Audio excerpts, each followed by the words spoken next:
I am an artist living in beautiful Vermont, USA, and I have a lot of questions. So I engage the minds of the people that I meet, poets, writers, artists.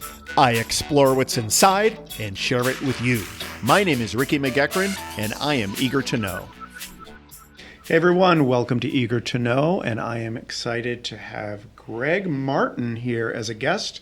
Greg is a coach, an educator, a musician, all of my favorite things. Welcome to Eager to Know. Thanks for having me, Rick. So you and I met at open mic night, I believe, at Main Street Arts. Open mic night is a open mic in Saxons River, and you were performing acoustic guitar and singing, and it was really incredible. Yeah, I came down to Main Street Arts to do the open mic night, and then we started talking and got into conversation about education and all sorts of different stuff. Right. So I was running the other day down my street, and a car pulls up, and it's you. And we're just I pull off my headphones, and we start talking. And you were talking about how you are currently coaching cycling. Can you tell me a little bit about what that is? And I have a lot of questions about coaching. Okay. So currently I'm coaching the mountain bike team at VA. And we are a team that has some competitive racers on it, some kids that really aspire to do more with that. A lot of kids that are just doing it for fitness and because it's fun. You get to be in the woods in the afternoon. And then another crew of kids that are really passionate about bikes, but they just enjoy like going to the pump track and doing jumps and things like that.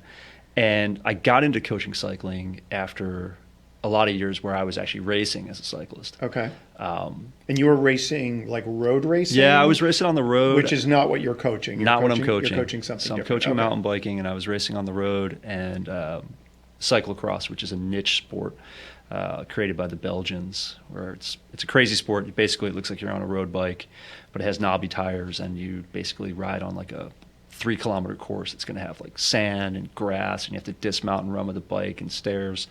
So I started racing mountain bikes back in the 90s, and then I raced on the road from about 99 to about 2009. Okay. And then I sort of hung it up and kind of came back into it with some coaching with USA Cycling, USAC. And then when I got to VA, the opportunity to coach mountain biking presented itself, and it was sort of a natural thing. So tell me about the difference between being obviously you're a natural competitor, I assume, versus being a coach. Like, talk to me about coaching. What's that all about? I mean, the way you described it, you have different kids with different needs. So it sounds like there has to be an assessment on like what someone is looking to do and in pushing them. And it's really about differentiating. We're all different people. With different skill sets and different limitations and different histories and different backgrounds and different goals. And I think that very much goes hand in hand with education, with the idea that we're not all at the same place at the same time with the same toolbox. Yeah. So how do you get people to realize their sort of potential and be passionate about something? And realize the value in just participating. Half of competing is just showing up, right? Okay. And just the idea that you can model behaviors and model mindsets for kids. What does that mean? Asking them to think deeply about why they're doing something and whether is it a habit that's transferable? So in other words, tenacity, or the ability to push through, or the ability to literally fall off the bike and get back on and try it again. The parallels with cycling and life are unbelievably similar. Okay. Right? Life is a bike race. Okay. Where you have hills and you have downhills and you have sprints and you have crashes and you have bad weather. And it kind of really resonates, I think, as you're coaching kids on how you do all these things. Okay. And then on top of it, you have a machine. Yeah. So you have to learn how a machine works, and you have to learn how to take care of things and be your own mechanic. And then you learn about nutrition, and then you learn about sleep, and then you learn about hydration. And everything's related. Yeah, it's all connected. Now, would you say that coaching came out of your passion for education? Because it sounds, a lot of what you're talking about, it sounds like the mindset of being an educator. It sounds very closely related. Yeah, I think if I think back to like when I was a kid, I competed in surfing, I competed in taekwondo, I played football and lacrosse, and I think back to my childhood, and the people that were really influential were my teachers and coaches. Okay.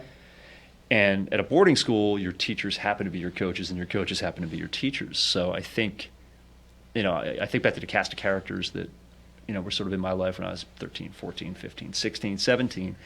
And these were people that were academics, they were athletes, they were artists, they were, people that were very much well-versed in pastoral care. And, when I kind of thought about what I wanted to do with a career, all of that sort of stew came together. And I think those lines are, you're not just one thing, you can be a lot of things. Okay. And you don't have to put all your eggs in a single basket and try to aspire to greatness, but you can be well-versed, jack of all trades, master of none sort of mentality. And I think the classroom, coaching, music piece all sort of comes together. Okay. All over the place. Yeah. So when you grew up in New England, or? No, I grew up in Stone Harbor, New Jersey. That's right. I was a beach kid. Okay. Yeah. Okay. Yeah. And you were into athletics. Yep. Very early on, and so you were engaged with coaching. So did I just understand that the people that were involved in coaching were also educators and artists? Is that what you were saying? Yeah, I mean, because I went to boarding school in 8th grade. Okay. So 8th grade, I went to a school called the Petty School in Hightstown, New Jersey. Okay. And big 550 person prep school where everybody played, 2 seasons of sports, and your history teacher was also the hockey coach or the football coach. Okay, and, so it's a similar setup. Yep, similar setup to where now. I am right now. And I think that model, you really get to see adults as people as opposed to just like doing their adult thing over there. And I think that's a really powerful model to sort of understand that you're not just one-dimensional. People aren't one-dimensional. And being authentic, so like when they see, for example, when we're riding on the trails, and there's a section that I'm scared to ride because I'm scared to ride a lot of sections as I get older, the kids understand that. And all of a sudden they see you differently, and then they become your coach to coach you through it. So there's this sort of back and forth that goes on, which is really, really neat. Interesting. Yeah. So I never heard you talk about winning, that's really interesting. Right. Normally when I think about a coach, I think about winning and drive, and I'm not hearing that, which makes me feel I'm not saying that that isn't important, but that's interesting. I think it's something that growing up, I was unbelievably competitive. And I was not naturally skilled as an athlete or as an academic or as a musician. I just worked harder than most people. Okay. And, I've been on teams that have been undefeated. I was a football player, lacrosse player, always. I've coached undefeated teams in football and lacrosse. I've coached defeated teams. And I think as I've gotten older, I think if you're at the pro level, winning matters, right? Because that's kind of why you're there. But I think anything below that, it's about what did you get out of it? Did you put your best in? Can you take lessons from it? Yeah. What went wrong? Yeah. What went right? Yeah. What would you do differently? Yeah. That competitive nature about you, where do you think that came from? Was that something that is part of who you are, or do you think that's something that was based on, I don't know, how you were brought up or something? Or I think it's kind of my DNA. It is. But I think over the years, I've softened that edge. Okay. I used to be very much like, we're going to win this. Okay. We're going to go all in. Yeah. And now I'm in my 50s, and it's sort of, you see it a little bit differently, I think, as you get older. That's that kind of the journey. My parents were not competitive in that sense. My dad was an academic, so maybe there's a little bit of that academic piece there, competitiveness. But the athletic thing was just, I found my people. It was my social group. It was my outlet. It was, the escape to get out of home as a teenager. A lot of the identity kind of gets wrapped up in that. Yeah. At the same time, I think you go through those transitions in your life, and you hear about this all the time with athletes, right? Where they have this massive pro career. I was watching a podcast last night with Lance Armstrong. and he had on, his guest was Sir Bradley Wiggins, one of the most decorated British track cyclists ever, who then transitioned over to racing on the road, won the Tour de France, and then just sort of fell apart because he retired and he was like, who am I? What's my purpose? What's my value in the world? And I think that happens to a lot of athletes if all they ever focus on is winning. If that's what their driver is. Once that's gone, how do you fill that? How do you fill that? Right. So, Good. Yeah. Let's talk about music. When did you, when we started this interview, I talked about that was one of the ways that you and I first engaged was you playing guitar. Yep. Incredible. And you inspired me. I have this radio show we talked about. And I have to come up with a playlist every week. And you inspired me. One of the songs was that Glenn Campbell. Oh, Wichita Lineman. Yeah, that's such a great song. And I've now started listening to it all the time. And but anyhow, so tell me about music. Where did that start for you? I'm assuming it started with listening to music. And then when did it transition into playing? And I think it was... My parents were both into music, but nothing I was into. What do you mean by into music? Listening? Yeah, so my dad listened to a lot of music. He also played the harp.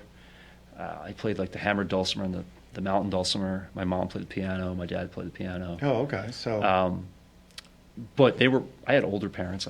My mom didn't have me until she was 43. So I was kind of raised by grandparents. So it wasn't just a single generation gap. It was they're listening to stuff out of World War II. And I'm like, what's this? Okay. So your parents were 43 when they had you. Yeah. Oh. Only child. You were an only child. Yeah. At 43. So I was definitely the ultimate surprise. Interesting. And they were into music. My dad was an Episcopal priest. So a lot of it was church related music. But then growing up on the beach in New Jersey, in the 80s. Yeah. Part of that whole scene was music. Right. So it was a lot of ska, a lot of reggae, a lot of ska, a lot of 80s punk bands Agent Orange and Gangrene and all that. And then I sort of got into a whole other genre through reggae and started listening to the Grateful Dead and all those other bands, Allman Brothers. And then I got to, it was before I went to high school, before I went to Petty, so probably 7th grade, I got a guitar. And the Mel Bay Book of Chords, which was this encyclopedia of 800 ways to play an E. Okay. And just started messing around with that. And then in high school, played and got in, high school bands and that sort of business. And did you dedicate a lot of time to guitar? It was interesting because I was doing the athlete thing. Yeah. So it was really in the evening or on weekends where I play guitar. But you were consistently doing it? Consistently playing, yeah. Okay, because that's a lot of kids... obviously love music and they want to learn guitar. Right, a lot of them get a guitar and then they start it and then they don't. They're not consistent. And obviously to play an instrument you have to be consistent with it. Yeah, I found I hated music theory.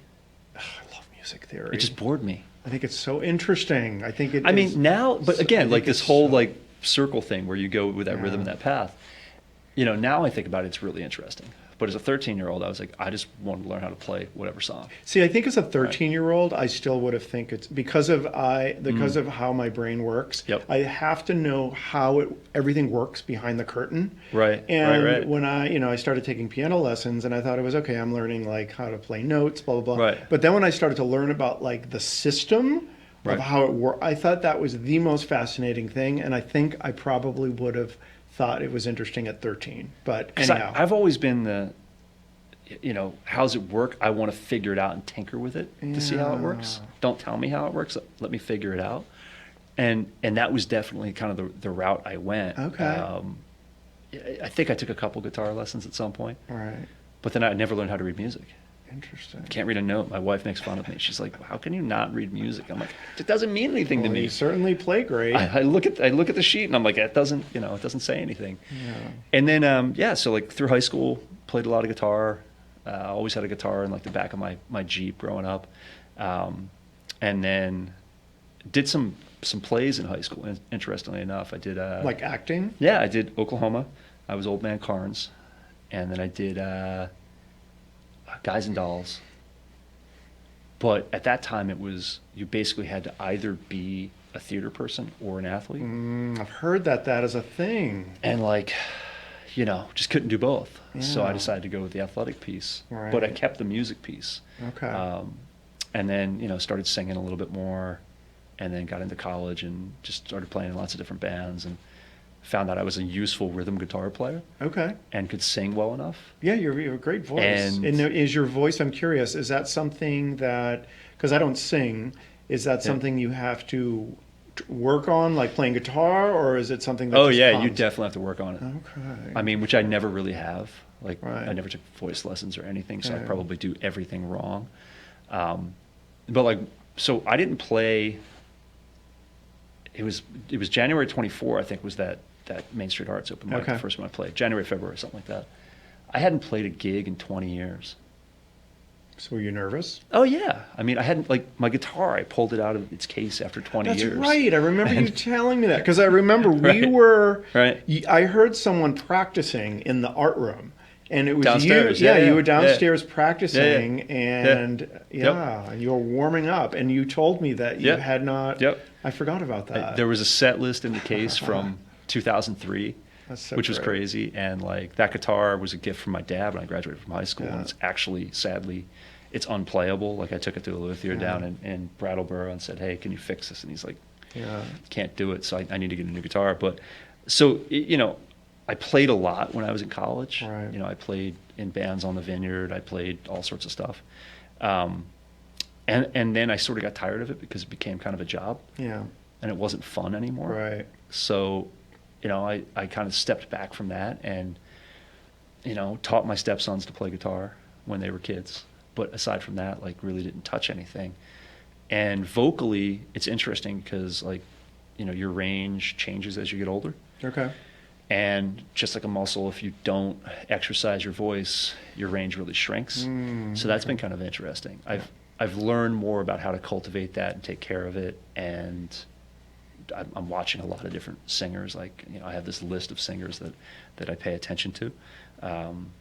Chris Cornell from Soundgarden, Marcus King, who's one of my favorites, but Otis Redding, and the Teskey brothers, and just this whole crew of people that are phenomenal singers.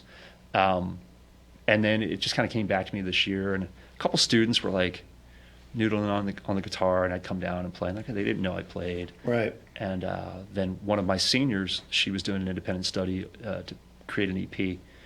So she was working with our director of music, Steve Cady, and she was like, "Hey, do you want to play on my album?" And I was like, "Sure." So I had to start playing again because I needed to. So do you have a credit on the album? Yeah, Nice. I'm on there. I think it's just self-produced. I don't know where it is right now, but and then the Main Street Arts thing popped up, and she and I played together. Oh yeah, we did a duet. I We did remember that. Angel from Montgomery, Right. Bonnie Raitt, and then we did. I think I accompanied her on Valerie by Amy Winehouse. Yes, I was there for that. Yeah.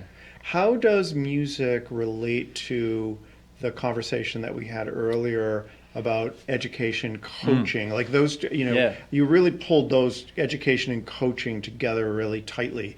Is music and learning music and developing, does that relate to any of that? Yeah, I think it goes back to the idea of genres, right? So how things change and progress, and how you can take little bits and pieces from different musical styles or different artists or different time periods and be able to sort of draw off them.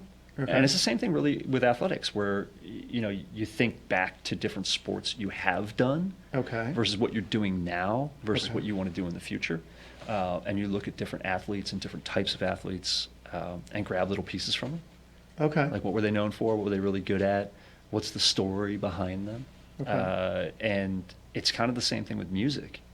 And then how do you impart that enthusiasm, that love of something to other people, Okay. right? So whether it's music or art or, I don't know, the study of history or bicycling or whatever. How do you do that? How do you get kids excited and passionate? I know I had teachers that did it for me, but for me it was usually about the topic. Right. I remember when I first learned about physics, I'm such a nerd, but like when I learned about physics and I realized that all of this stuff, like math wasn't created just to annoy us. Right. It was Has a actually point. describes our world. I Right. could not believe that. Yeah. And that was so motivating Yep. to me, but it wasn't necessarily the teacher. I mean, I think when you're into something, like that enthusiasm can be infectious. Yeah, I can see that. Right. And whether it's, an athletic endeavor or music or a subject that I think people pick up when you are authentically engaged and Of care course, about yeah. something. And I think that passion can be transferable because I think the more you show that you're interested in something and the more that you can connect things to real life, Yeah. right? What can everyone relate to? Music Yeah. of some kind. Yeah. There's nobody in the world that doesn't listen to some kind of music, right? Food, right? We can all talk about food. We all have our favorite foodie things, right? Everybody has been competitive in something, or everybody has some kind of thing they like to engage in. So how do you have conversations that can kind of like cross those lines, where you can talk to somebody about music or about a sport that might not be yours, but there's a commonality there. So, when you talk to somebody who's not a cyclist about cycling, how do you get them to understand that it's much like something they're doing, or even music? What about something though like calculus, for instance? Like if you have, I don't know exactly what the curriculum is at BA, but Right.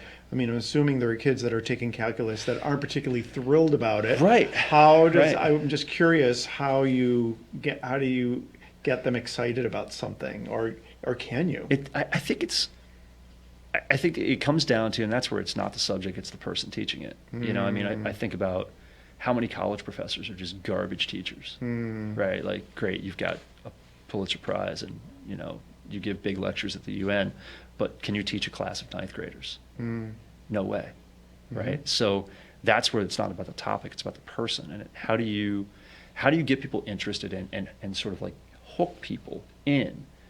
So no matter where they are, there's something they can grab onto and be like, oh, I get that, or I see that, or that reminds me of. And as soon as you get that reminds me of, that's where you have the connection with people. So it sounds like a lot of it is observation and connecting with the students at an individual level, Right. to find out where they are. Where they are. You meet them where they are, you get them to where they can be. Okay. And it's the same thing with coaching. Not everybody is going to be a world-class athlete, Okay. right?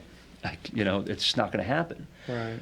But, everybody can understand what it takes to get from point A to point B, to progress, to get better, to grow, to fail, right? You have to fail. You always have to fail. I think that's an important part of learning of anything, whether it's, how to kick a soccer ball, or how to drop in on a wave, or how to do a handstand, or how to play a song, or how to take a calculus test, which gives me PTSD, but... And you got to get up and resilience and keep going. Yeah, resilience. The day keeps going. Everything keeps going, regardless of where you are. Yeah. And how do you manage that? And how do you sort of get through that? And how do you find the positives and the good and the lesson, even in a bad day?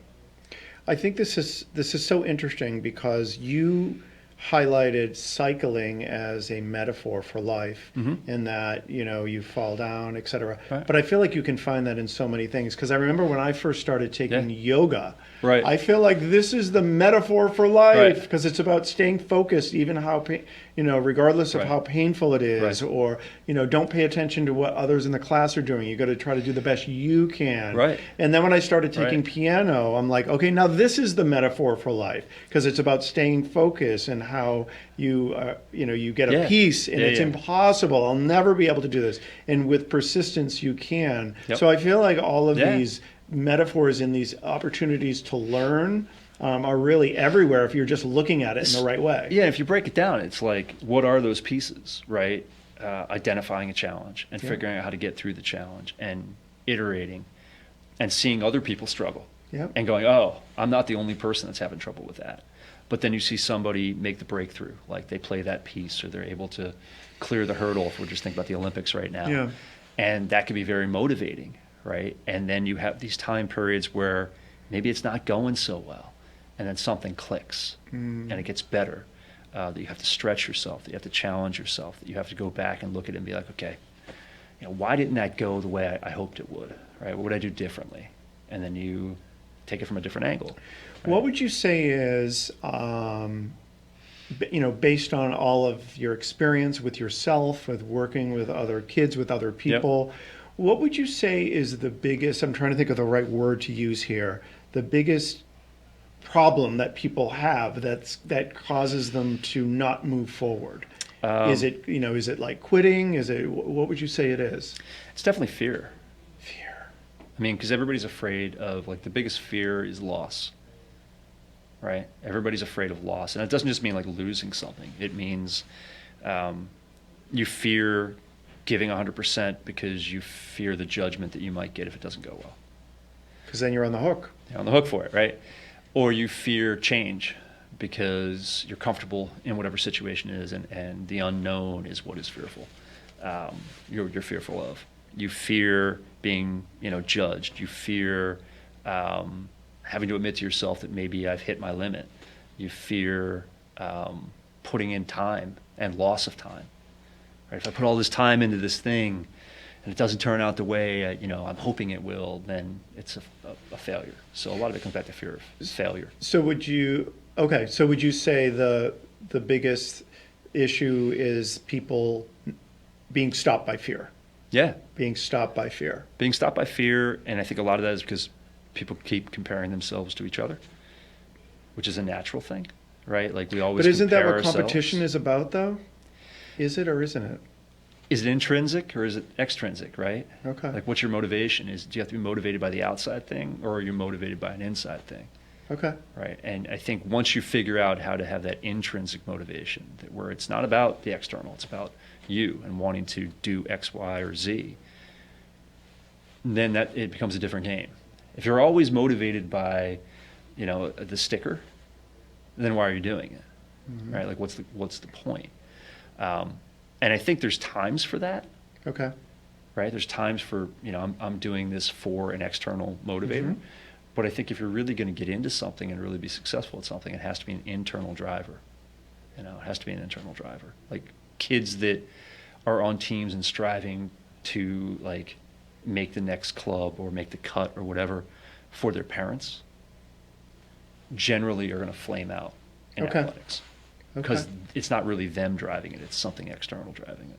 Greg, this was a great conversation. It's fun, a lot of fun. And it went into places that I am so excited it went to, and I actually learned a lot from it and a lot from talking to you today. It's funny as you talk through things that you begin thinking about it differently as well, because a lot of these connections I haven't really thought of in that way, but as you ask some questions and I answer, and I'm like, oh, I didn't notice it from that angle. So I really appreciate the time and having me on. Yeah, no problem. That's why I do this podcast. I mean, I've learned so much from talking to people about, talking to all these different people about so many different topics. And I learned so much, and I can actually see, my viewpoints on things change. Yeah. So, but thank you very much. Thank you for having me. My name is Ricky McGuckran, and you have been listening to Eager to Know, the podcast. If you haven't already, please go to Apple Podcasts and subscribe, rate, and review this podcast. Join me next week for another Eager to Know podcast.